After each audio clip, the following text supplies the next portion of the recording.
Olá pessoal, tudo bem com vocês? Sejam todos muito bem-vindos a mais um episódio do podcast Atualizando do Curso Positivo. Hoje nós vamos comentar a respeito do censo, que finalmente está sendo divulgado em etapas agora em 2023. Eu digo finalmente porque você sabe que o censo é realizado a cada 10 anos pelo IBGE, Instituto Brasileiro de Geografia e Estatística, mas o censo de 2020, em função da pandemia, acabou sendo adiado e realizado em 2022, segundo semestre de 2022, e agora, ao longo desses primeiros meses do ano de 2023, está sendo divulgado aí o resultado em etapas, com novidades, números, estatísticas atualizadas aí a respeito da população brasileira. Vamos lembrar que a despeito do adiamento e também da redução de verbas do Instituto Brasileiro de Geografia e Estatística, finalmente o censo, né, é divulgado para a sociedade brasileira, lembrando da importância do censo para a realização de políticas públicas.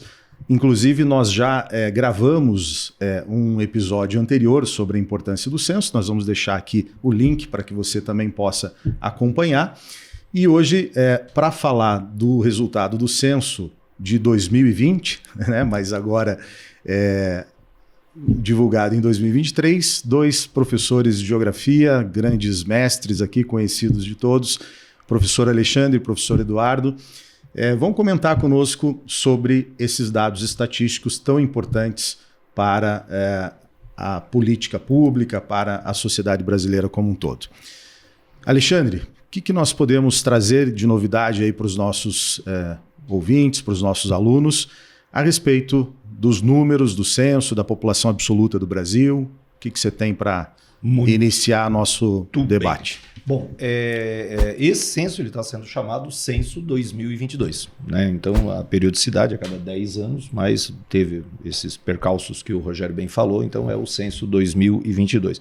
Eu penso que a gente devia começar aqui, Eduardo, falando um pouquinho, você estava tratando isso aí na nossa prévia, né? Da metodologia do censo. Né? Isso eu acho importante deixar claro, a tecnologia que foi usada e tal. Isso, esse ano a gente teve a utilização de tecnologias, né, de georreferenciamento, né, a utilização do 4G, a utilização do Wi-Fi. E essa tecnologia ela não só ajudou no recenseamento, como agora ela vai ser implantada nas secretarias de saúde. Então, para ajudar a coletar dados que são extremamente importantes, como o Rogério citou, né, das políticas públicas voltados para o setor de saúde. Né? Então, se dá uma atenção especial para isso e acredito que isso também seja fruto aí de todo o período pandêmico que a gente vivenciou. Né? Aquela observação que você fez da escolha do local para a divulgação dos dados, isso também é bastante curioso. Exatamente. Foi o Museu do Amanhã, no Rio de Janeiro, né? E é um museu que foi construído justamente para trazer a ideia, né, de pensar esse futuro, né? Então, com base no quê? Na ciência, na tecnologia. Então, acho que o local foi bem emblemático mesmo, né? Bacana. A situação da ilha de Paquetá, né? Por que ela foi o piloto, né? Ah, sim, é uma população ali de mais ou menos 3 mil habitantes que tem naquela ilha, né? Ela fica ali na região norte da Baía de Guanabara, né? E foi o primeiro local em que toda a população recebeu 2 doses da vacina. Por isso que ele foi o grande laboratório utilizado aí para fazer o teste do censo. Legal. Alexandre, nós tínhamos uma projeção de crescimento da população brasileira, uma projeção superior aos dados que o IBGE divulgou. Né? A projeção falava em cerca de 214 milhões de habitantes, aproximadamente, seria a expectativa, né, de crescimento populacional, mas o censo mostra que a população brasileira decresceu, né? Não teve o crescimento esperado. A população absoluta em 203 milhões, é 203 milhões, isso. Então, Rogério, já que você trouxe esse dado importante, você que está assistindo esse episódio, nós vamos tentar fazer alguma coisa bem sucinta e objetiva, pensando nas provas dos vestibulares. Essa primeira coisa que o Rogério colocou é o primeiro ponto aqui do nosso levantamento, daquilo que a imprensa insistiu em divulgar, e situações que nós já observamos com abordagem nos vestibulares e no Enem. Então veja, nós tínhamos 191 milhões de habitantes, hoje somos 203. Como o Rogério pautou, são 12 milhões de habitantes a menos do que a gente esperava. E aí surgiu aquela coisa, né? Nossa, mas então como que desapareceram 12 milhões de brasileiros? O censo não é de confiança. É porque é feita a PNAD, a pesquisa contínua, e essa projeção ela estava falha. Né? Então agora o próprio presidente do IBGE disse que é de extrema confiança que o número de habitantes é 203 milhões. É isso. Né? Porque houve uma mortandade então muito maior na pandemia de Covid, né, do que foi divulgado. Não, né? Não tivemos, né, 12 milhões de óbitos. Né? O número de óbitos está aí em 770 mil, que claro, já é uma calamidade. Mas agora vamos lá, você que vai fazer o vestibular. Então o Brasil tem 203 milhões de habitantes, então isso nos coloca como a 7ª maior população. A gente perde, está aparecendo aí a listinha para você, a gente perde para os Estados Unidos, né, para a Índia, para a China, a Índia esse ano, né, confirmada. Paquistão também. Paquistão, né, você tem a listinha aí, então o Brasil é a 7ª. Nesse período, então, de censo, o Brasil cresceu 6,5%, o que dá um crescimento de 0,5% ao ano. E isso indica uma coisa curiosa. O número de filhos por mulher é de 1,7. Fica abaixo da taxa de reposição. Quer pautar isso, a taxa de reposição? Isso é uma questão importante, né? Porque vai acabar impactando depois sobre o mercado de trabalho, a disponibilidade de mão de obra, né? E a gente tem observado, né, que ao longo dos últimos censos, pegar o censo de 2000, 2010 e agora de 2022, esse número vem decrescendo, né? Então isso liga um sinal de alerta assim, para a gente pensar, por exemplo, né, a quantidade de pessoas disponíveis para o mercado de trabalho, a gente pensar, por exemplo, a questão de acesso a aposentadorias também. Né? Então nós podemos falar de um envelhecimento da população brasileira. Né? Essa questão etária, acho bastante importante pontuar também. Há uma inversão, né, do quadro populacional com relação aos outros censos anteriores. Né? E antes que você fale dessa questão etária, Alexandre, só pegando, né, você comentou a PNAD contínua, Pesquisa Nacional de Amostragem por Domicílio, só para quem nos acompanha entender o seguinte, né? O censo ele é um levantamento mais completo, mais amplo, por isso realizado a cada década. Então, no intervalo, né, desses 10 anos, nós temos outro recurso, né, de atualização desses dados, né? Só para pontuar essa questão de como o IBGE vai atualizando esses dados continuamente. Né? Continuamente, Mas aí o que acontece? Com esse crescimento com essa taxa, né, de 1,7, vocês vejam que o adequado seria 2 filhos por mulher. Né? É 2,1 o cálculo, mas 2, um substitui o pai e outro substitui a mãe. Então nós vamos chegar num momento que a população vai começar a diminuir, o chamado crescimento negativo. Né? E isso vai afetar a nossa pirâmide, que está aparecendo aí. Né? A nossa pirâmide, veja, a base dela já é mais enxutinha, está ficando gorda no meio. Dá uma olhada nessa história de pirâmide. E, né, o Brasil está chegando no final do seu bônus demográfico, esse momento em que você tem um maior número de adultos, pensando que é o adulto que trabalha, que gera riqueza. Né? Então o Brasil está chegando no final desse bônus, aí por 2030, 2035, o Brasil está ficando velho sem ficar rico. E isso é uma preocupação muito, muito grande. A preocupação com o mercado de trabalho e com a própria previdência social. Né? O jovem é definido, né, segundo aí, o IBGE até os 29 anos, quer dizer, a população, né, aí, a partir dos 30 anos já entra, né, nesse quadro de preocupação com o mercado de trabalho, com a aposentadoria. Né? E com o sistema de saúde, né, que pode ficar sobrecarregado, né, pensando que essas pessoas vão precisar de mais auxílio nessa parte, vamos colocar assim, né? Perfeito. E abre novamente a discussão sobre o etarismo, que também nós temos um episódio, está aí na descrição, porque, veja, a sociedade está envelhecendo e não se preparando, né, para esse, além da questão de emprego, além da questão de renda, de previdência, de saúde, mas também a cabeça das pessoas. Né? Nós estamos com uma população ficando mais velha e muitas vezes a pessoa aí de 40 anos, 45 anos já é considerada idosa, já não é considerada mais habilitada para o mercado de trabalho. Discussão, né, que até você participou desse episódio também, né, do etarismo. Do etarismo não, mas nós vamos deixar o link aqui para vocês também acompanharem. Que é episódio importante sobre essa questão da exclusão, né, dos idosos do mercado de trabalho, enfim, toda essa discriminação, entre aspas, né, uma certa rejeição dos idosos. Abriu uma discussão grande esse ano por causa daquelas meninas de uma faculdade lá, né, que fizeram um vídeo de uma moça de 40 anos dizendo que ela era velha, daí a sociedade voltou, né, nessa discussão. Mas só para fixar isso, gente, você veja que em 1960 a expectativa de vida do brasileiro era 48, 2010, 73, e esses dados, nós estamos gravando esse episódio aqui na metade de setembro, os dados de idade não foram divulgados ainda, mas a expectativa é que esteja em torno de 77 anos e meio a média. As mulheres eram um pouco mais. Perfeito, o crescimento da expectativa de vida, né? Interessante isso. E com relação à distribuição da população, o que nós podemos trazer aí para os alunos? Bom, tem duas situações que a gente separou aqui que são importantes, né? O Sudeste continua sendo a região mais populosa, né? E ela vai pegar aí 84 milhões de habitantes desses 203. Aí vem o Nordeste, isso você que vai fazer vestibular, né? É importante cuidar, porque nós temos aquela noção assim que muitos nordestinos saíram, migraram para São Paulo e tal, então é comum, né? Ninguém discute que o Sudeste é o mais populoso.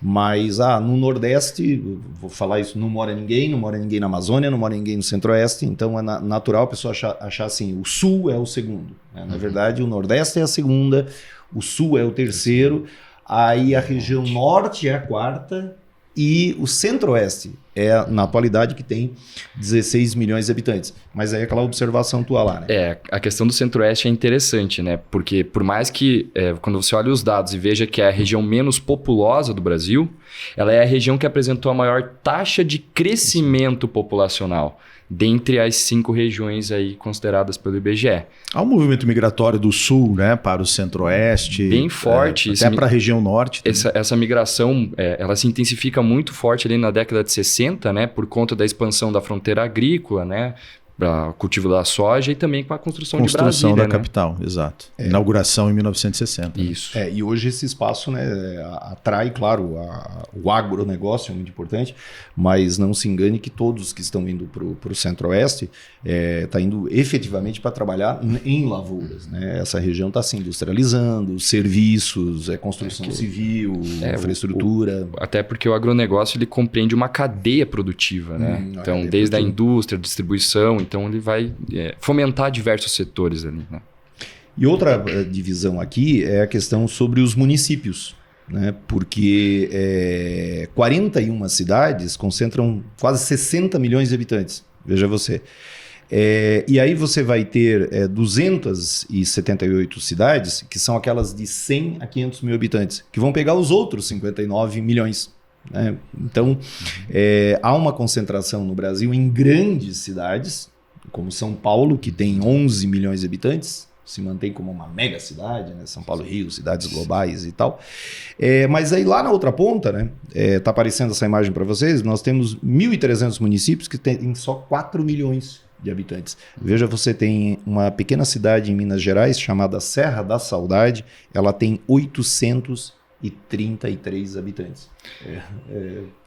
Acho que tem mais gente nesse prédio agora aqui do que, com todo respeito, à Serra da Saudade, mas você imagina isso. E aí, é curioso também a gente observar assim, o processo de urbanização brasileiro foi concentrador em grandes cidades. E hoje nós temos cidades que estão diminuindo a sua população. É o caso de Salvador. Isso, Salvador e o Rio de Janeiro também, né? Acho que o caso do Rio de Janeiro ele é bem emblemático. Quando a gente fala em hierarquia urbana, o IBGE ele realiza um estudo chamado REGIC. Então ele vai classificar essas cidades por grau de importância. Registro Geral da Influência das Cidades. Isso. REGIC. E aí ele vai determinando, inclusive, quais são os níveis de metrópoles, né? O que a gente observou no Rio de Janeiro nos últimos anos, né? Que havia uma perda muito grande de população. Então, até os dados do censo apontam ali que perdeu algo em torno de 100 mil habitantes, o que é um valor bastante considerável. E para onde foram essas pessoas? Foram para cidades como Vitória, no Espírito Santo, Florianópolis, aqui em Santa Catarina, e para Campinas. Tanto é que, no último REGIC, essas 3 cidades atingiram a condição de metrópole. O que não acontecia em períodos anteriores. Então, os dados do censo batem com aquilo que o REGIC já apontava lá em 2021. Salvador foi emblemático também, né? Foi 9,6 a queda. Eu acho legal comentar isso, né? Por que deixar as grandes cidades? São questões variadas, né? Oportunidade de emprego no interior, as cidades hoje grandes, né? Problema de violência, o trânsito, o valor dos imóveis, né? Tem essa custo de vida, né, no geral. Custo de vida. Algumas pessoas até hoje já impacta a questão ambiental, né, a questão de poluição, as pessoas... a busca por qualidade de vida, exato, podemos dizer assim, né, de uma maneira resumida, né, com todos esses problemas das grandes cidades, né, a grande metrópole, ela... né? Não, causam uma ação repelente, digamos. Há algum tempo, né, Rogério, algumas profissões como o médico, o advogado, o artista, ele precisava ficar na grande cidade. Ele precisava, né? Hoje, por exemplo, um exemplo que eu uso, a pessoa é um web designer, ela é um influencer, ela pode morar numa pequena cidade. Exato. Né? E hoje com a conurbação, né, a pessoa, né, a ligação das grandes cidades, a pessoa pode morar numa cidade pequena que fica perto de uma cidade média ou grande, e ali ela vai ter o shopping, o teatro, o aeroporto. A própria mudança do mercado de trabalho também, com o uso crescente da tecnologia, o home office, né? O trabalhador não precisa estar necessariamente no local da empresa, no local de trabalho, ele pode trabalhar em casa. Tudo isso contribui para esse movimento. Com certeza. Com certeza. E veja, aquela situação que nós estávamos falando, a ida, por exemplo, a utilização do interior do Brasil pós anos 60, que primeiro, claro, foi o gado, foi a soja, mas agora atrás disso está indo o quê? Está indo a escola, o médico, o advogado, a roupa, a industrialização desse produto que né, antes o produto saía da roça e para ser processado em São Paulo, em Curitiba. Agora não, já é processado lá, né? Então o que acontece? As cidades pequenas e médias têm crescido, né? Essa é uma situação. Perfeito. E eu acho interessante para quem vai fazer vestibular a gente deixar claro o conceito de desmetropolização. Né? Porque quando se fala em desmetropolização, é normal você captar o seguinte: a metrópole está desaparecendo, né? Ela vai acabar. Não, ela não vai desaparecer, ela está crescendo em ritmo menor do que as cidades médias e pequenas. Né? Então, quando se fala em desmetropolização, não é que ela vai sumir. Né? Essas cidades importantes de referência com serviços e tal, elas continuarão importantes. Sim. Mas o ritmo de crescimento delas é menor do que as cidades pequenas e médias. Por isso o conceito de desmetropolização. E aí até aquela projeção, né? Das cidades que mais crescem no Brasil são as cidades médias. Então também fica o questionamento, será que essas cidades vão começar a crescer a tal ponto de gerar novas áreas metropolitanas? Sim. Né? Então esse é um questionamento interessante. Se você pegar, por exemplo, Maringá, aqui no estado do Paraná, ela é considerada a melhor cidade com qualidade de vida do país para se viver. Né? E até quando esse crescimento vai, aí que entra o planejamento, né? Esse crescimento vai garantir essa qualidade de vida que as pessoas foram buscar.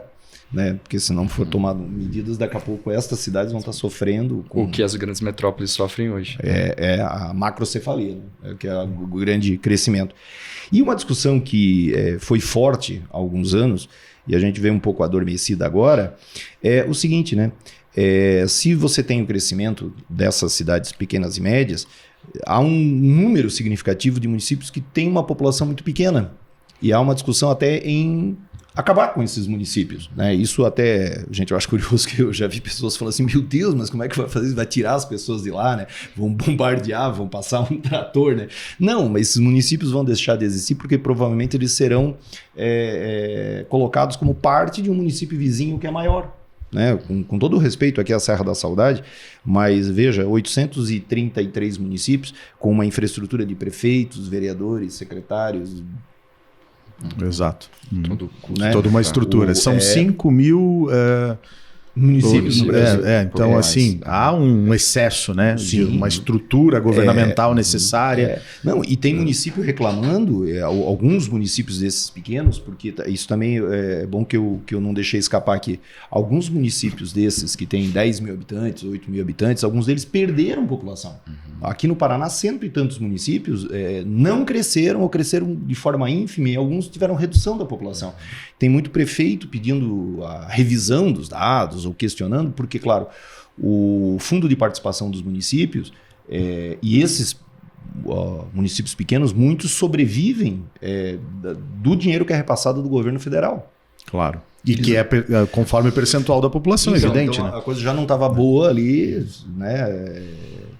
De assistência médica, de oportunidade de emprego. A arrecadação de impostos municipais. Caiu e com as pessoas indo embora, tende a diminuir mais ainda. Então, essa discussão sobre a questão de manter esses municípios deve crescer. E a discussão também que você estava, né, vamos ter que discutir o que é rural e o que é urbano. Exato. Até a Federal do Paraná já cobrou isso uns 2-3 anos atrás, né? Que existe essa discussão do que de fato é uma área urbana, o que eu posso considerar uma cidade e o que é área rural. Então, com esse avanço do agronegócio, com toda essa discussão da agroindústria e tudo mais, será que essas áreas são de fato rurais, né? Então, essa é uma questão importante, até porque o conceito de cidade pra gente no Brasil ainda é um conceito muito ligado à parte histórica, né? Exato. Então... Se por um lado discutir que se o que é rural realmente é rural e deva ser considerado urbano, né? E certos lugares que são considerados urbanos, né? Se não deveria ir para a categoria de um distrito, de vila, porque não corresponde à ideia, né, da cidade, do aglomerado, da prevalecência de atividades industriais, de serviços e tal. Então, legal. Uma discussão boa aí. Bom, então nós trouxemos dados atualizados aí, importantes, né, para vocês vestibulandos, para quem nos acompanha. Eu acredito que vale a pena também trazer a questão do censo populacional indígena. Né? Sim. Os números atualizados aí da população indígena no Brasil. Então, assim, só para orientar quem está nos acompanhando, nós falamos da população absoluta, falamos da questão etária, falamos da distribuição e a questão, vamos botar assim como título, minorias. Minorias. Né? Houve um aumento significativo na população indígena. 2010 eram 900 mil e agora é considerado 1.700.000. Né? 45% dessa população mora na região norte.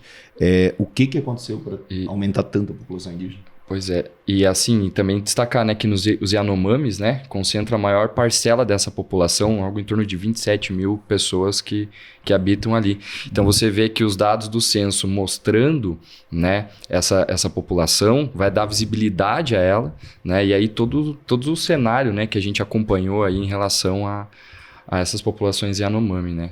Mas por que a gente teve esse aumento significativo? Porque as pessoas se identificaram como indígenas e o censo teve o zelo, né, de realmente ir nas comunidades indígenas, necessariamente não aquelas que já estão homologadas, demarcadas, as reservas, e identificar essas comunidades. E vale destacar, né, Alexandre, que eles só conseguiram fazer isso por conta de um apoio interministerial. Então a gente teve a atuação muito forte do Ministério do Planejamento na atuação do censo a partir do início de 2023 para de fato conseguir chegar não só nas áreas de populações indígenas, mas também nas regiões de favelas, né, no Brasil. Então se isso não acontecesse, talvez esses dados a gente não teria acesso a eles, né? Sim. Populações negras também, claro que a situação de cor de pele, né, que normalmente nós trabalhamos como raça, né, a questão étnica e tal, mas a população era identificada como negra. Agora houve a particularização de quem é quilombola e chegamos, né, a 1,3 milhão de habitantes considerados quilombolas,